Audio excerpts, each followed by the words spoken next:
I am 82 years old.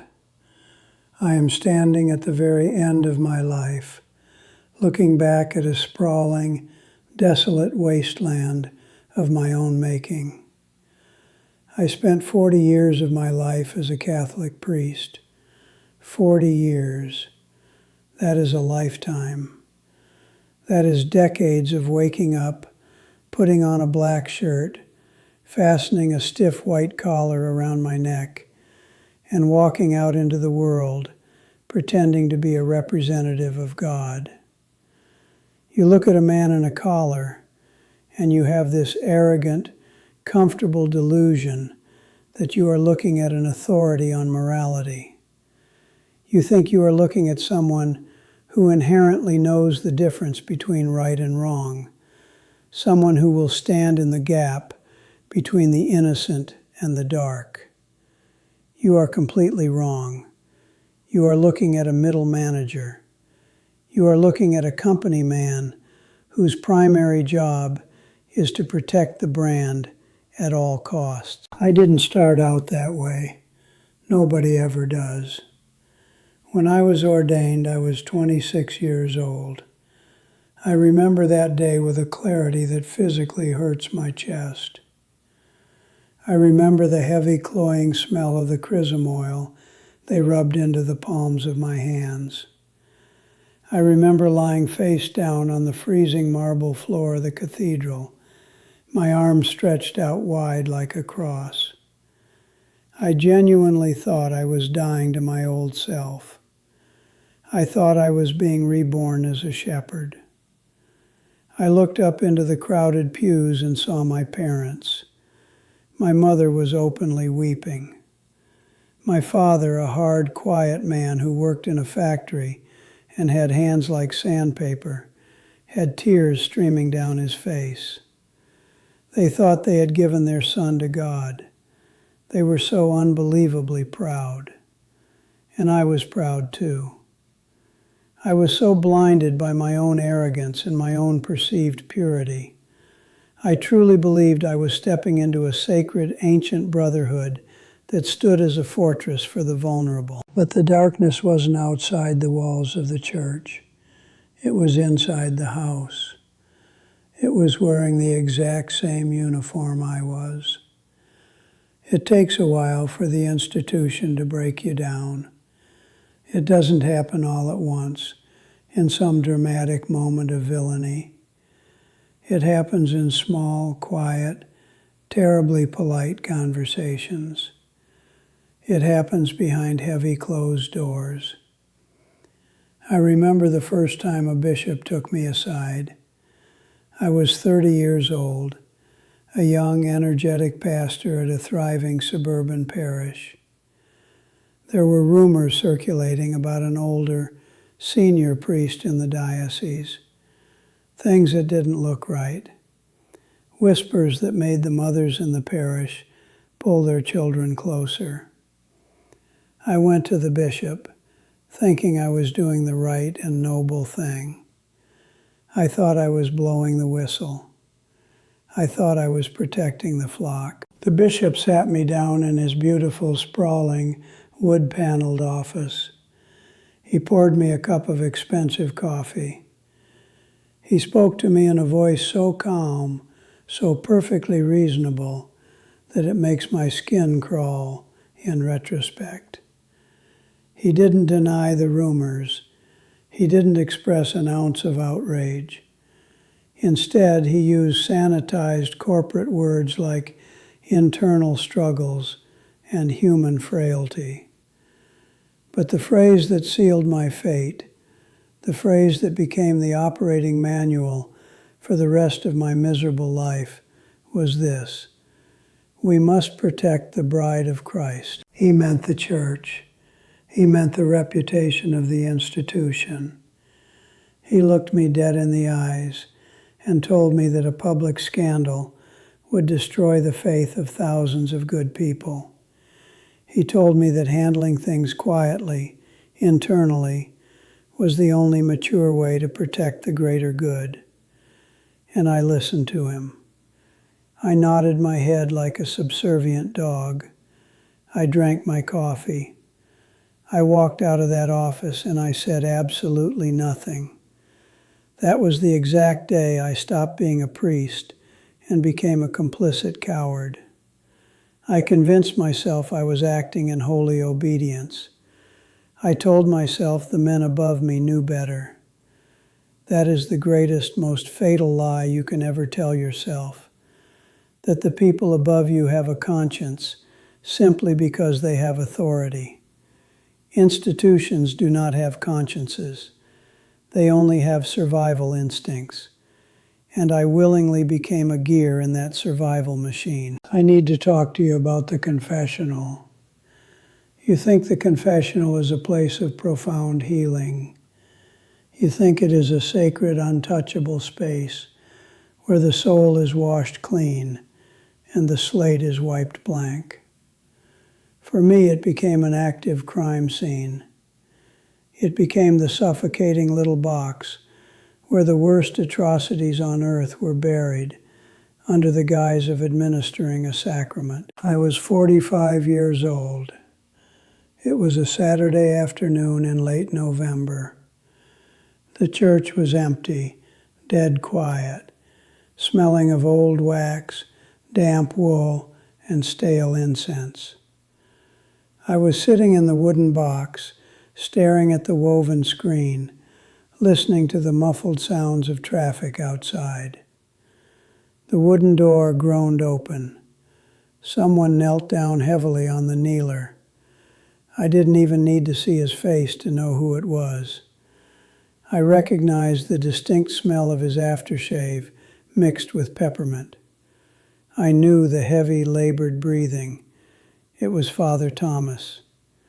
He was a highly respected senior priest, a charismatic man who ran the youth programs and summer camps for 3 different parishes in our district. He started with the standard mechanical formula, "Bless me, Father, for I have sinned." And then, in a voice that didn't shake, in a voice that sounded like he was reading a grocery list or a weather report, he told me what he had done. He told me what he had been doing for years with the altar boys, with the vulnerable kids from the parochial school. He used clinical, highly sanitized language, but the graphic reality of his words hit me like a physical blow to the stomach. The air left my lungs. My hands started to shake violently against my knees. The dark wood of the confessional felt like it was shrinking, closing in on me to crush me. I wanted to scream. I wanted to drag him by his collar out of that box and beat him to death on the marble floor of the sanctuary. But what did I do? I did exactly what my institutional training programmed me to do. I fell back on the rules, the sacred seal of confession, the absolute, unbreakable law of the church that supersedes all human morality. I sat in the dark, sweating, physically sick to my stomach, and I listened in silence to a monster asking for cheap, easy grace. And then came the orders, not from God, from the system. After the confession, I was required to navigate the bureaucratic nightmare of reporting the crisis to the diocese. I didn't go to the police. I didn't go to the parents of the children. I went straight to the chancery. I sat in another mahogany office with another bishop, surrounded by expensive books and golden crucifixes. The machinery of the cover-up moved with terrifying, practiced efficiency. It was a well-oiled machine that had run this play 100 times before. There was no panic in that room. There was no weeping for the children. There was only risk management and liability control. The directive I received was clear, cold, and absolute. I was ordered to grant him absolution. I was told to impose a strict penance of private prayer and fasting. And then, without batting an eye, the bishop signed a piece of paper transferring Father Thomas to a parish 3 towns over. A fresh start, they called it, a quiet retreat for his spiritual health. I watched the bishop sign that paper. I watched the black ink dry on the page. I knew exactly what was happening. We were taking an active predator, putting a fresh collar on his neck, and dropping him directly into a brand new hunting ground. And I helped him pack his bags. I shook his hand when he left. I smiled warmly at the parishioners and told them Father Thomas had been called by the Lord to serve elsewhere. I weaponized the forgiveness of God. I took the most beautiful, sacred concept in my religion and turned it into a gag order to protect a predator. How do you live with that? How do you wake up the next morning, put on the golden vestments, lift the host, and preach about the unconditional love of Christ when you know you just sacrificed children to protect a corporate brand? You do it by amputating a core part of your soul. You systematically kill the part of you that feels, that empathizes, that demands justice. You become a hollow walking shell, echoing corporate talking points that are poorly disguised as theology. You hand out forgiveness to the wolves, and you actively tell the sheep to stay quiet and obey. You can hide behind the thick walls of a church for a very long time. You can hide behind the Latin chants, the grand rituals, and the impenetrable hierarchy. But reality always finds you. The actual human cost of your cowardice always catches up to you, and it doesn't care about your titles. It was 15 years later. I was 60 years old. I was called out to the local county hospital in the middle of the night to give the last rites to an elderly parishioner who was dying of liver failure. The hospital was a sterile, glaring maze of buzzing fluorescent lights, white walls, and scuffed linoleum floors. I finished the prayers, comforted the weeping family, and walked out into the bleak hallway to wait for the elevator. That is when I saw him. He was sitting alone in the waiting area, just outside the psychiatric wing. He was maybe 28 or 29 years old, but he looked like an incredibly old, broken man. His clothes were filthy and torn. He was shaking violently, sweating through his shirt, clearly going through severe drug withdrawal. He had deep infected scabs up and down his arms and dark purple sunken bags under his eyes. He looked like a ghost that hadn't quite figured out how to die yet. I looked at him, and the blood in my veins turned to ice. I recognized the shape of his eyes. I recognized the slope of his jaw. It was Michael. He was one of the altar boys from Father Thomas's parish. I remembered him as a bright, loud, laughing kid who used to run around the sacristy and help me light the heavy Easter candles. He looked up from his shaking hands and saw me. He saw the black shirt. He saw the white plastic collar. I will never, as long as I have a shred of consciousness left, forget the look he gave me. It wasn't just anger. Anger is clean. Anger is hot and straightforward. This was utter, devastating, bottomless ruin. It was the look of a human being whose soul had been completely and intentionally murdered, whose inherent trust had been weaponized against him. He looked at me, and he knew that I knew. He knew that the uniform I was wearing was the exact same uniform that had destroyed his entire life, and that I represented the men who had orchestrated the cover-up.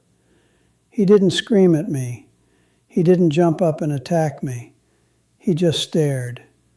A long, dead, agonizing stare that pierced right through my chest. Every single fiber of my being, every human instinct I had left buried inside me, screamed at me to walk over to him, to fall on my knees on that dirty hospital floor and beg for his forgiveness, to tell him that he was right, that we were monsters, that the church had failed him entirely, that I had failed him personally. I wanted to tell him the truth so badly I could taste it. But the training, the paralyzing, deeply ingrained, decades-long training kicked in. The letters from the diocesan lawyers, the strict, terrifying orders passed down from the bishops at the annual conferences. Never admit fault. Never apologize. An apology is a legal admission of liability. It puts the institution at severe financial risk. I stood there by the elevator. My hand hovered over the plastic button. I looked at the broken, destroyed boy, who was a direct, undeniable result of my silence. And I looked away. I pressed the button. The metal doors opened. I stepped inside the car. As the doors slowly closed, I caught one last glimpse of him, still staring at me from the plastic chair. I rode that elevator down to the lobby in total, suffocating silence. I walked out to the parking lot, got into my car, and sat in the driver's seat, gripping the steering wheel until my knuckles turned stark white. I didn't cry. I was entirely too empty to cry. That was the moment my carefully constructed rationalizations completely collapsed. That was the moment the holy illusion shattered into a million pieces. I realized, with absolute terrifying clarity, that I had sacrificed actual, breathing human lives on the altar of my own comfort, my career stability, and my pathetic cowardice. I had protected the wolves, and I had watched the sheep get ripped to shreds. And I did it all while looking in the mirror and telling myself I was doing the work of the Lord. Now I am here. I am 82 years old, living in a sterile, silent room in a diocesan retirement home for elderly priests. It constantly smells like industrial bleach, boiled vegetables, and impending death. My room is tiny.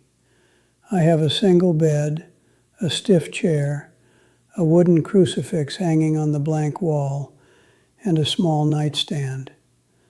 On that nightstand sits my clerical collar. I stare at it every single day. I look at that little strip of white plastic, and I do not see a symbol of faith. I see a garrote. I see the exact instrument that choked the humanity out of me. I walk down the brightly lit halls of this facility, heavily leaning on my aluminum walker. I go down to the dining room, and I sit at the tables with the other retired priests, men my age, men who served in the exact same diocese during the exact same years I did. We sit around playing card games, drinking weak tea, and complaining about our aching joints and the bland food. And we pretend. Dear God, the pretending is the absolute worst part. We pretend we were holy men. We pretend we did our absolute best for the people. We talk nostalgically about the good old days when the pews were packed and the priests were treated with unquestioned respect in the community. None of them talk about the secrets. None of them talk about the boys like Michael. They have all managed to keep the grand delusion perfectly intact. They will close their eyes and die genuinely believing they are going straight to heaven. I know better. I know exactly where I am going. My life is ending. The doctors tell me my heart is failing rapidly. It could be a matter of months. It could be a matter of weeks. Every night I lie awake in the dark, listening to my own uneven, struggling heartbeat, just waiting for the machinery to finally stop. I try to pray, but the words turn to dry ash in my mouth. Who am I even praying to? The God I supposedly served? If God is just, He will show me absolutely no mercy. No amount of Hail Marys, no amount of fasting, no amount of late-in-life guilt will ever wash the blood off my hands. I forgave the monsters, and in doing so, I made myself utterly unforgivable. I am not making this recording to ask for your pity. I don't want your pity. I don't deserve it in the slightest. I am making this because I am looking directly at you, whoever you are, wherever you are sitting right now listening to this. I am looking at the way you are living your life. You might not wear a collar. You might not work for a church. But look closely at what you are protecting. Look at the massive company you work for. Look at the boss you are so terrified of displeasing. Look at the institution you have completely tied your identity and your self-worth to. What are you intentionally ignoring just to keep your job? What quiet horrors, what daily injustices are you looking past so you can keep your pension growing, get your next promotion, and maintain your comfortable little life? You treat your days like you have an infinite supply of them. You treat your morality like a negotiable asset. You think you are completely different from me. I thought I was different too. I thought I was a profoundly good man. But goodness is not a feeling you have in your chest. Goodness is an action. And when the critical moment came to act, when the moment came to stand up to the massive machine and protect the vulnerable, I chose the machine. I chose my steady salary. I chose the respect of my corrupt peers. I chose the path of least resistance. Do not ever surrender your personal conscience to an institution. Do not ever let a job title, a uniform, or a paycheck override your fundamental human obligation to do what is right. Because one day you will be 82 years old, standing at the edge of the cliff. The company won't care about you. The institution will replace you in a week and forget your name in a month. The only thing you will have left is the crushing memory of the choices you made when it actually mattered. I traded my moral compass for a quiet, comfortable life. And now, the silence of my room is deafening. The clock is ticking down my final hours.